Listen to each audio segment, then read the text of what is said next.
Where do we begin today? There is so many stories to discuss in the tennis world. Carlos Alcaraz winning on an indoor hard court, his first title. We've got the return of Shapovalov. We have the return on the clay of my favourite player, Joao Fonseca. Djokovic no longer injured. He's going to be keeping his relationship with Andy Murray. Raducanu losing more matches. And that's only a bit of it.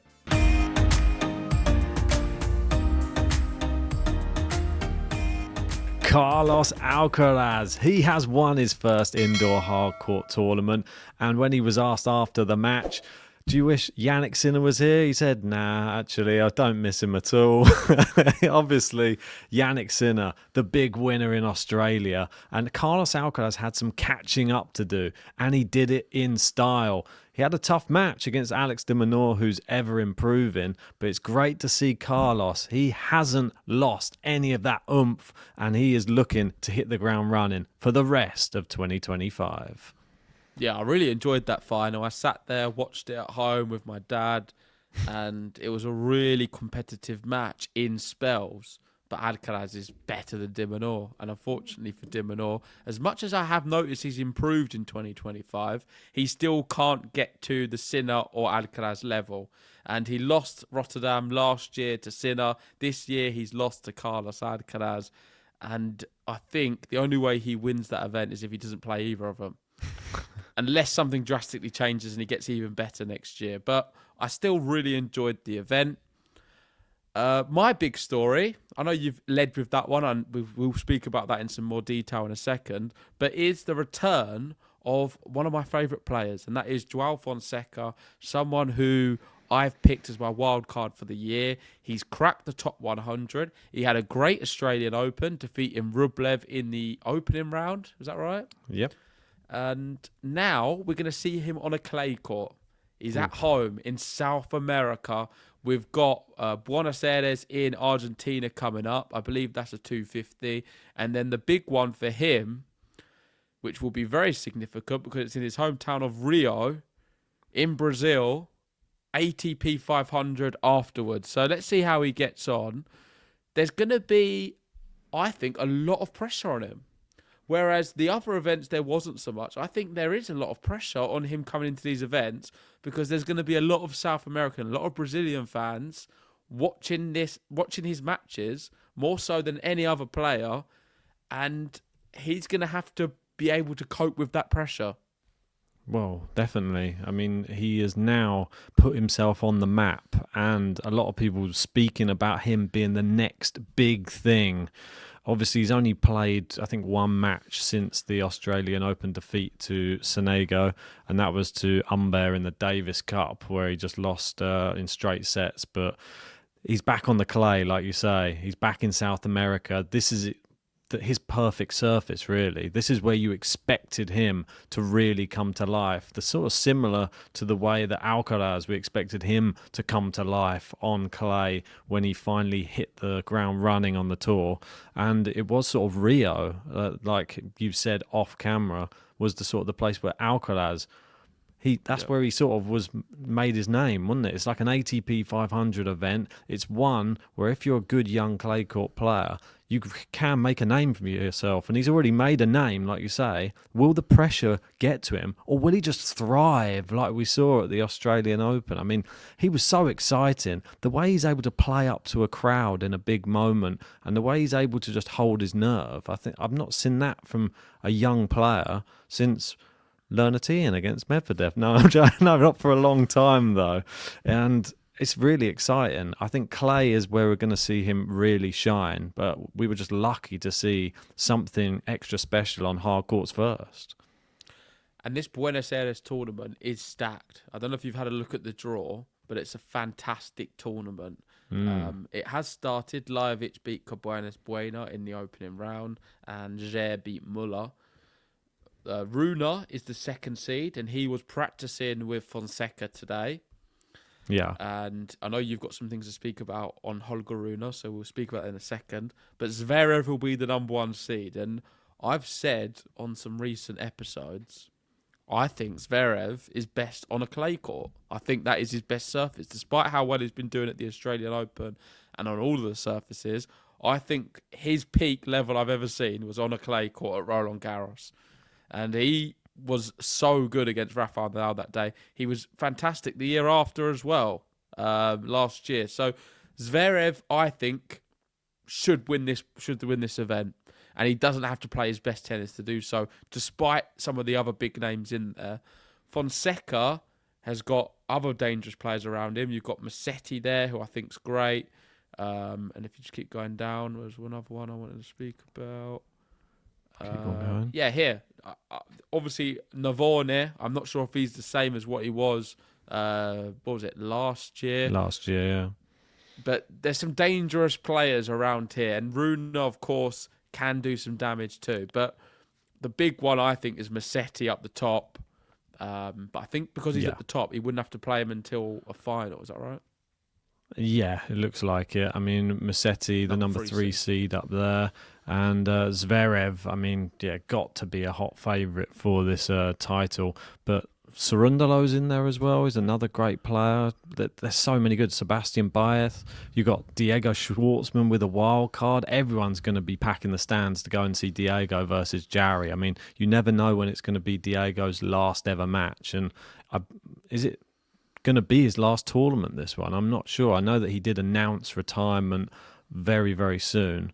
It could quite possibly, being in Buenos Aires, could be his last one. So keep your eyes peeled for that. Lovely guy, Diego. We've met him in person. Go check out our interview with him. He's a very funny guy. I hope he wins that match, but the likelihood probably won't win that match. That's the reality, I think, these days for him. Yeah, there's a lot of good ones and some good players. It is a 250, but you could make a case for it being a 500. If you just go up to that match with the wild card, go up a second, and there is, for those who gamble at home, a bet which someone's tipping on Twitter, and I thought it was quite interesting. So for those who like gambling, we've got the tennis master here, and he's going with Baez minus 3.5 games at 1.86. So pretty good value, close to evens. And the reason that is because Ugo Carabelli is arriving to the tournament after winning the Rosario Challenger on Sunday, spending 12 hours on court that week. All of the matches were free-setters, very demanding. You'd expect him to struggle in this match against someone like Baez on a clay court in Argentina. I've seen this happen many times before. And I like this pick because I can see it going Baez 6-1, 6-3. Something like that. It doesn't even have to be. Minus 3.5, it's good enough for it to be a 6-4, 6-4 match. As long as it's by 4 games and you win the bet. And I think this is really good value. Of course, they're pricing in the fact that Ugo Carabelli is in really good form. And of course, he can keep it going. But I think physically it's been very demanding on him. And I would expect him to not be at his best at this match without much time to prepare. Yeah, I mean, especially with someone the level of Sebastian Baez as well. I mean, that guy is a serious clay court player. You don't see him for a lot of the year, and then on the clay courts, he picks up tournament wins, and that's why he always stays in and around like that. He's normally a seeded player at a lot of the slams due to his clay court form. So he is a threat, and maybe could even be a threat going deep in the tournament as well, Sebastian Baez. I mean, he's in Argentina, obviously, so is Ugo Carabelli as well, but I think if you look at that matchup, even if he hadn't have played those matches, you'd probably edge towards Sebastian Baez anyway. So the fact that he has played all of those matches now, I don't know if they've played before, I'm going to have a look. Yeah, so Baez won their last match in straight sets as well, 6-2, 6-1, was 4 years ago. But yeah, it doesn't mean anything, that. Got better, I would say. What I want to know with you, Ben, is are we putting all of our Game to Love money on this outcome? Putting the house on it. Definitely. I'll be homeless. I'll just be doing this on the street if he doesn't get that win in, 4 games or less or more. That's it, right? So we need him 6-4, 6-4 minimum, or 7-5, 7-5. Moving back to Fonseca, how do you think he's going to fare? If you had to give your prediction for this event, are you going Zverev, playing it safe, or do you think Fonseca could win the event? I think it's a tall order, especially it being in Argentina as well. I think that they have a bit of a rivalry, the Argentinians and the Brazilians. So I don't think this is going to be one that Fonseca wins, but I think we will get to see. It's a tough match as well. Echeverri to start off is not an easy matchup at all. I wouldn't be surprised if he was even to lose that match, but if he gets through it, he has a really good chance. I think if whoever gets through that match could see themselves getting all the way to, what is that, the semi-final or something? Yeah, I think he has a good chance. It's all down to this first match for me. I mean, Tabillo's in this section as well. Very good player too, but I don't think it's all down to the first match. I think there's so many quality players throughout. Every match is going to be a tough one, especially on the clay. But I agree with you in the sense that I don't see him winning this event, but I think it's going to prepare him perfectly for the next one, and we could hopefully see something very special in Rio. I agree. Rio is definitely going to be much more his tournament. Holger Rune, I'm disappointed. I mean, what happened to him in his last match? He played Pedro Martinez and he got absolutely schooled. I mean, on an indoor hardcourt. What is going on? I mean, he looked like he gave up in the second set. I mean, Holger Rune was somebody we both put in our top 10 for the year because we thought, oh, he's definitely quality. He's definitely got the passion, the desire, and the ability. Where was it? I mean, this is a match he should easily win. And no disrespect to Pedro Martinez, but he's not an indoor hardcourt player. He's a clay court player through and through. He's a good tennis player. But someone like Holger Rune, who's won the Paris Masters, beating Djokovic in a final, should be able to wipe the court with him. It was just a terrible performance. 6-4, 6-1 against Martinez. I'm sorry, but Holger Rune should be getting to the, latter stages of Rotterdam. He should be challenging, maybe to get to the final. It's not even come close. It's just a terrible performance. Holger Rune is having a bit of an identity crisis at the moment, and I don't see him having a particularly great year. And I wouldn't be surprised if he is outside the top 10 come the end of the year. Not consistent enough. I think he's struggling to deal with how good Sinner and Alcaraz are and how far away he is. And that's making him lose matches you wouldn't expect him to lose. So hopefully he can get back to a level. But at the moment, I'm not considering even for events like this. Of course, on his day, he can produce some great stuff and win it. But right now, Holger Rune, I'm not so worried about, as opposed to some of them other South American players we've seen in these upcoming tournaments. Yeah, I mean, he's was training with Joao Fonseca as well. I thought it was interesting at the Australian Open when he was asked about Joao Fonseca in the post-match press conferences. But his responses to me, and I'm not being, say, like out of order to Holger Rune, but his responses came across a little bit arrogant. Like the way that he was like, oh, I sort of see you at the Six Kings or something. It was a little bit like, you're expecting to be there again, are you? Like, it's like you're that bigger player. I was a little bit like put off by the fact that he thinks of too much of himself and he's not producing the results to actually warrant that type of confidence. If Alcaraz or Sinner said it, fair enough. Or Djokovic, fair enough. He's not on that level. You can't say that type of thing and say it with a smirk and a smile. And I think everybody was questioning why he was at the Six Kings last year anyway. I mean, obviously, he's a great player on his day, but the results he's been having recently, he doesn't warrant it. So we'll see later on this year if he's even invited back. Players who certainly do warrant it, of course, Sinner and Alcaraz. Let's speak about the two of them because they share a stat together now, and that is 36 weeks at world number one. Sinner has tied and is equaling Carlos Alcaraz now. And we've got the full list there, which is quite fascinating because Alcaraz and Sinner now are only 5 weeks off Andy Murray. Wow. So Andy Murray has 41, of course. The number one is Djokovic with 428. Federer in second with 310. You've got Nadal with 209. Yes. So we're about, 7 away for Alcaraz. I need to 7 times where they are right now to get to Nadal levels. Well, not a bad start. I think Yannick Sinner is probably going to be extending this lead for, well, quite some time, it would seem, if he continues playing the way he's playing. It's a matter of time until he catches Murray. Yeah, for sure. I mean, it's 5 more weeks. I mean, do that in his sleep, it seems, right now. The only person who can stop him, it would seem, maybe Zverev, you can include him in there as well, but I'd say it's Carlos Alcaraz, and it has to. I don't think Zverev has ever been world number 1 though. He can never get there.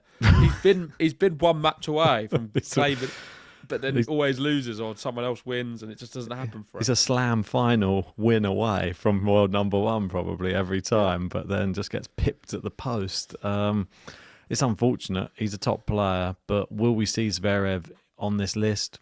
I doubt it. I think Sinner and Alcaraz. No, we're certainly never going to see him on this list, mate. Well, You've got to get 36 weeks to get there. You have to have an outstanding year. You have to win a couple of slams a year or something like that to even get yourself in the picture. And that's something that Alcaraz and Sinner have both done last year. And Sinner's already picked up on this year. They're so young, and look at them already joining the legends of the sport. They're already there in 15 and 16, is it? Go down? 15, 16? Sorry. Yeah. 15th, 16th place. Both 16 together. They're going to only be better from 16, which is amazing. Yeah. I mean, it's just a crazy, crazy statistic, isn't it? I mean, how good is Carlos Alcaraz at his age? I know that we're talking about Yannick Sinner and the fact that what he's doing right now is nearly unstoppable. But put into perspective, Carlos Alcaraz was already ahead of him in the slam race, and he's much younger than him as well. So Carlos has still got more growth. I think this is both why we put him as world number 1 this year. Obviously, it hasn't started how he probably would have liked. He lost in. He had Djokovic in his quarter at the Australian Open. That couldn't be much worse. Yeah, long way to go, and his best tournament's yet to come as well. We know he does very well at Indian Wells. We know he does very well at Roland Garros, at Wimbledon. There's a lot of big tournaments coming up, and he's won the US Open before. Let me remind you that as well. And there's a potential suspension hanging over Sinner's head we need to obviously consider. I don't know if you saw this. Djokovic and Rafael Nadal, they both congratulated Carlos. Yes, I did see that. Nadal did it a lot sooner. Djokovic maybe saw it and thought, I better do it as well. It's nice Good that to see they're both involved, or Nadal's still involved in the tennis world. No Federer in there. He stopped congratulating people a long time ago, didn't he, Rog? I've seen him wandering around doing a few events, though. Rog, he still gets his face around, but not so big on social media to give congratulations. But maybe he does it in person. Maybe he turns up and just doesn't want to be in that social media spotlight. But yeah, you'd expect these 2 legends to just be cheering on somebody who's won their first hard court tournament win. I mean, this is a big thing because I think he is now the youngest player to achieve all of this, or not the youngest out of all of those big players to achieve that, all the surfaces. But there was a statistic I brought up during the post-match thing that I did the other day, but I can't find it at the moment. I've also got most titles, active players. Djokovic has 99, Zverev 23, Cilic 21, Medvedev 20, Sinner 19, and Alcaraz 17. So that's getting quite interesting too. I mean, Sinner and Alcaraz are quite close to overtaking Zverev, Cilic, and Medvedev for active players' titles. And you'd think they're both of them probably will overtake them this year. There's a good possibility. I mean, certainly Cilic, I can't see him picking up anymore. Zverev could still pick up some titles to put him out of reach. Yeah, you would think so, wouldn't you? I mean, Alcaraz has won his 17th title by winning that one on indoor hard court as well. So that's another thing to just look at. That's what I just said. 21 years old. That's what I just said. That's crazy. That's crazy. You repeated me. I said 17 for Alcaraz. Yeah, it's crazy. 17 at 21 is just an insane stat. I mean, it's brilliant. What more can you say about the young lad? I think he's done very well. Shapo, I mean, he's won 3 now. Let's go on to him. I mean, that's one person I didn't think we'd even be talking about this early in 2025. I saw The Slice had him on as a guest on his channel, so go check that one out as well. Very interesting to see him just chatting to Stephen. And maybe he's given him a bit of luck, like GTL sometimes gives some players luck after they've been on an interview. How he's had the same thing over there. So brilliant signs. I mean, the fact he beat Casper Ruud in a final, I think Casper Ruud normally does pretty well when he gets to these finals, and you expect him to wrap it up. But didn't have a coach there. A bit strange. Just his mum and dad watching him this whole week, Casper Ruud. So he said, I don't know why my coaches didn't want to travel to Dallas. Casper Ruud's a good player, but Shapovalov is better than him and a lot of other players when he's at his peak. And this is something you need to consider. Denis Shapovalov is a world-class player with world-class ability. He is not consistent at all. He struggled with his serve. He struggled with his mental side. He struggled with pretty much every single shot in tennis. However, technically, as an athlete, when everything's going well for him, he is a little bit like an Ostapenko on the women's. He's super dangerous and can beat most players. And that's why it doesn't surprise me that when everything comes together with a Denis Shapovalov, he can beat a Kecmanovic, Fritz, Mahat, Paul and Ruud in the tournament. Because I generally believe he's that good. I've seen him come close to Rafael Nadal a few times. Yep. He's a top athlete. We just don't see this level from him very often because he lacks consistency and all the other things I said. Does this now mean that we're going to see a new Denis Shapovalov? We don't know. Let's wait and see. But I remember when we first started this podcast, I predicted Shapovalov in the Australian Open as my wild card pick because, and that was 5 years ago? Yeah. He's been around for some time as a top player. Is he a top player? No, he's not been. He's just not. He's been about 100 in the world in terms of the way he's been playing. But he's got a level in there, which is certainly a top 10 in my view. Yeah, and do you know, I think the reason, I know that we've spoken about before, we haven't even really spoken about him much over the past couple of years, I'd say. But I think it was a change in mentality which has got him this tournament. I think that before, when you saw him in post-match press conferences and stuff, he was just happy just to win tennis matches or even just play tennis matches. He wasn't really bothered. He liked it. It was a bit more the Kyrgios vibe where he was a tennis player. That's my job. I go out there. I enjoy the job and I don't really care if I'm winning tournaments, but I'm earning good money and that's enough. Clearly, something's changed in him in the past few weeks and maybe he's got a little bit of a rocket up his arse. Or maybe it's because he's got himself a little dog. That's what he says here.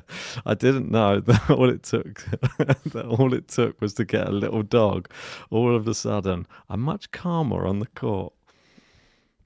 Yeah, I mean, I didn't even know this until you brought it up. I wonder what dog it is, if it's a Dachshund or something. I'm going to have a look to see what type of dog it is, to be honest, because I'm actually very curious now.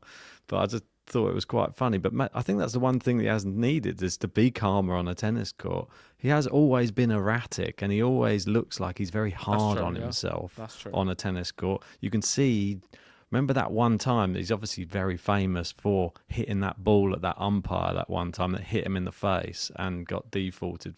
He is a bit of a hothead sometimes, and he doesn't know what he's the crowd, umpires. He's done a lot of stuff. We've seen many instances of him lose his cool on the tennis court. So, yeah, maybe the little dog is all he needed. Yeah, but potentially. And I think it was just a joke because obviously Casper Ruud has his own little dog as well. So it was just like a way of, having a little bit of something that they share together. I mean, Casper Ruud, I think he takes it round on tour with him, his little dog. Okay. So it's just like quite sweet. But yeah, well done, Shapo. I'm actually excited to see what the rest of the year brings for Denis Shapovalov. Is that a weird thing to have said now? Somebody who can challenge. Could he be the person who now overtakes the likes of Tsitsipas, Medvedev, Some of these players. Too early. You're going far overboard, Ben, with some of your recency bias. Let's just wait and see. Feet on the ground. It's been a good event for him. I'm interested to see the next one. I'm not excited. That's all I would say. Let's move to the women's tennis because there's been some great stories there. And there is the return of the US Open stars of a few years ago. Leylah Fernandez and Raducanu, two big topics to speak about. Leylah Fernandez, if you go up, because I don't remember off the top of my head, it is her first top 10 win since August. She's into the last 16, and she beat, go down, Emma Navarro. Emma Navarro, 6-2, 6-2, 31 minutes and 29 minutes. She's back. Leylah Fernandez, I've got her inside my top 10. She's beaten top 10 players. What more could I ask for? I'm really pleased. And the good thing with Leylah, she plays so many tournaments as well. So I'm hoping she can have a great run. I'm just going to check who she's playing next because I don't know. Yeah, I mean, a really, really great result. I mean, Emma Navarro, somebody very tough player to beat, especially at that scoreline as well. We remember Australian Open, she was a 3-set thriller every single match. So hard to put away. And the fact that Fernandez has done that, only dropping 4 games, is astounding, really. She'll be so pleased with herself. And we don't know who's going to be playing. It's to be determined. Badosa or Anisimova. So hard hitters promised in the next round. Paula Badosa went past Zarazua in the first round, lucky loser. And Anisimova knocked out Azarenka in straight sets as the decline continues, I believe. For Azarenka, probably won't be long till she hangs up that racket. Yeah. That's going to be a really tough match, whoever she gets. I mean, I reckon she's probably going to face Badosa, to be honest. I think that she's looking pretty good this year. She seems to have a lot of heart, a lot of fight on the tennis court again. And good to see also Ons Jabeur back winning tennis matches again. She'll be playing Kim Win-jung in the second round. That should be a bit of a popcorn match for the second round there. Yeah, someone who is definitely in decline. Alongside Azarenka is Emma Raducanu. It was short-lived at the top. It was just the one event of the US Open, but to give her credit, it's not just any event. It is a Grand Slam. She'll always be a Grand Slam champion, Emma Raducanu, despite what anyone says. So credit to her for that. But now, in the last 3 events, she has lost in the first round of Singapore, Abu Dhabi, and Qatar. So 3 losses in a row. She gets wild cards into all of these events, pretty much. Loads of events. She's getting constant wild cards.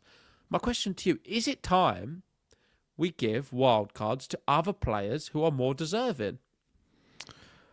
I mean, you wouldn't be the first and you wouldn't be the last to suggest this. And I think I saw some people saying that there are more deserving people over on X, that they were talking about some players like Belinda Bencic and people like this, people coming back.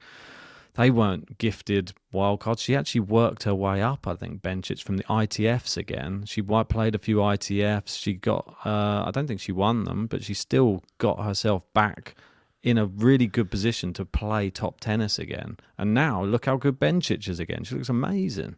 So I think Raducanu should take that route, to be honest. Rather than just taking these wild cards, maybe take a few lower level. Why would she? Well, just to build herself up. I think Why? she needs to build herself up. But if she can get into the event straight away, why would she have to go down the other route, Ben?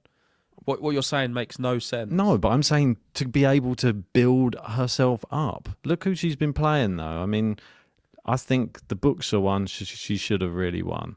And that was in Singapore. Does she want to build herself up? If she can get into these tournaments straight away, I think she would do. And play straight into the main draw, then if she wants to, why don't she do it then?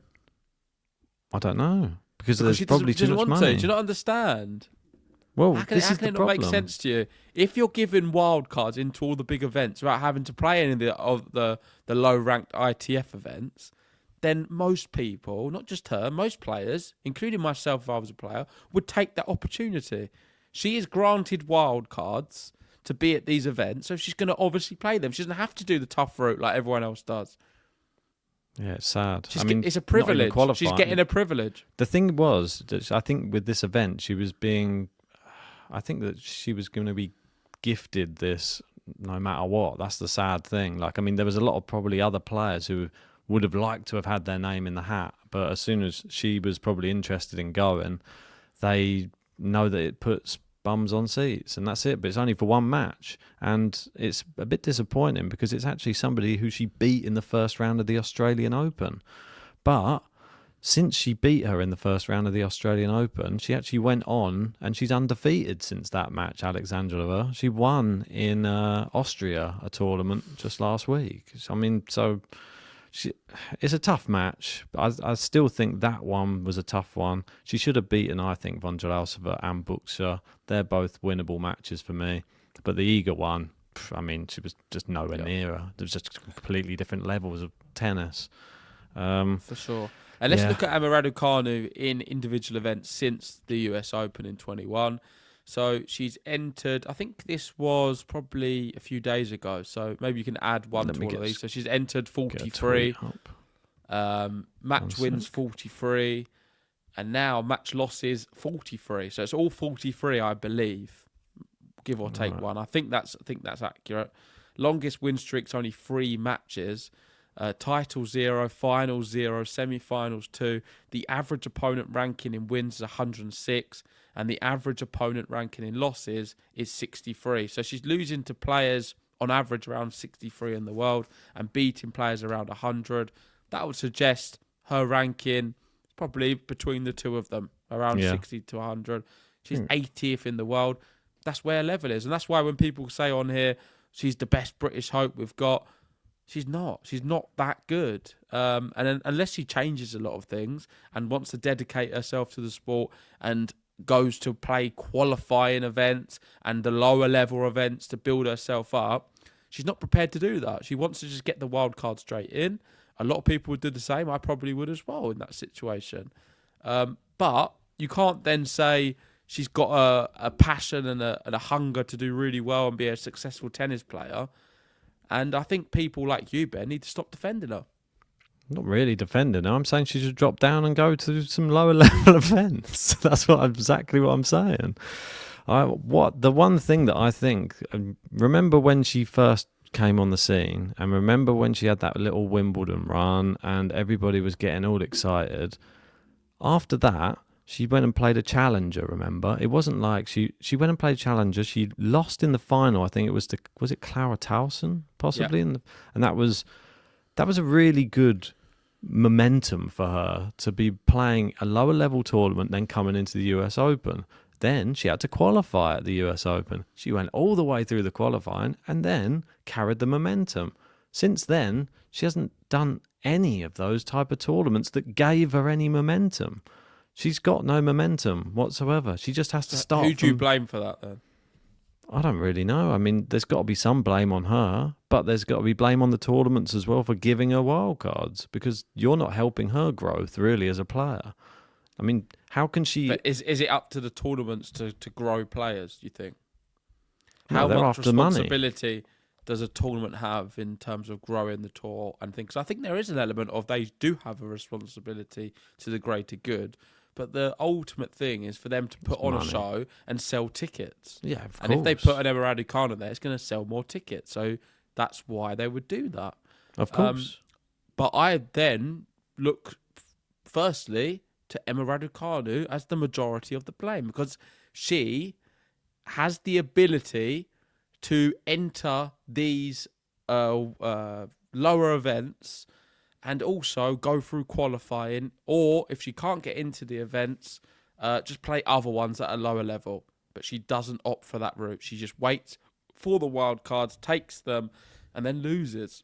You have to look at these numbers. What do you make of these numbers, Ben? Yeah, they're not pretty reading. I think the one thing that we don't know much about, which would be something interesting to find out about, is who is managing her, who's managing her decisions, who's like an agent, that type of thing, because that could be where some of the blame lies as well, because they want to line their pockets too. You got to remember that. If she plays low-level events, there's no spotlight on her. There's no money coming in. It's not as lucrative for those type of people either. I'm not saying that's what's happening, but it's something we don't really speak about. She's obviously being managed by somebody, and there's going to be somebody advising her on decisions of what to do and what not to do. If she goes to an ITF event, it's going to be packed. That's the ridiculous thing. If she goes and plays any tiny event, it's going to be busy wherever she goes. But she needs to start building herself up from the bottom, because if she doesn't, we're just going to see her win. She did well to win 2 matches at the Australian Open. They weren't convincing. They were sort of, some parts were great shots. Other bits were just awful opponents, like Anisimova beating herself. I think Alexandrova beating herself from winning positions. And then you saw what happened when she played Iga, got battered. So it's just, she has to find a way to start playing players who are more on her ranking level, I'd say. I'd say between 60 and 100 in the world. That's where I'd put her in. Throw her into those events and then see. She might make some semi-finals, might make a final, maybe even wins one at some point. But until she does, stop putting her in Masters events, stop putting her in these other events until she's ready. She does actually play better at slams, which is crazy. So I'm not mad. I feel like she can say no, and enter the other events. Well, that's it. But that's so what I mean. You can't blame the tournament too much. How many people are talking in her ear? That's what I'm saying. It's difficult to know. It's up to her to sort it out then. She's still responsible for that. And the buck lies on her. And you can't really direct it other places. As much as you want to deflect, Raducanu needs to take a lot of responsibility for sure. The last story to speak about, your favourite player, Novak Djokovic, and your other favourite player, Andy Murray. Both of them are continuing their relationship until Wimbledon. Yay. I thought it was quite successful at the Australian Open. Djokovic proved that he can still hit with the very best in Carlos Alcaraz. Surprised me massively. So credit to Djokovic. It's good to see him now saying he's fully fit and recovered from the injury, and he's still got a hunger and desire to still play. And he said he's proven, after doing what he did against Alcaraz, that he can still compete against the very best players in the world. What do you make of this partnership? I love it. I think that I was always worried that it would be for one tournament only. And I was thinking initially when it was announced, I hope this goes on for the full year, because I think that they get on really well. I think that it goes to show, like, Andy Murray, even though there's a bit of banter, there's all of that, you see how much he was supporting Djokovic during the Australian Open, how much he transferred his tennis passion, his energy into Djokovic to try and help one of his biggest rivals try and do the impossible and win the Australian Open again. I mean, it seemed like the impossible that he was going to have to try and achieve with the injury. Beating Alcaraz, I mean, it was just crazy to see him do that. Even that was an amazing match. Then that 86-minute set against Zverev, I mean, unfortunately, if he'd have got to the final, he would have lost. I mean, let's be honest, there's just no way he would have beaten that version of Jannik Sinner. I'm sorry, Djokovic fans out there.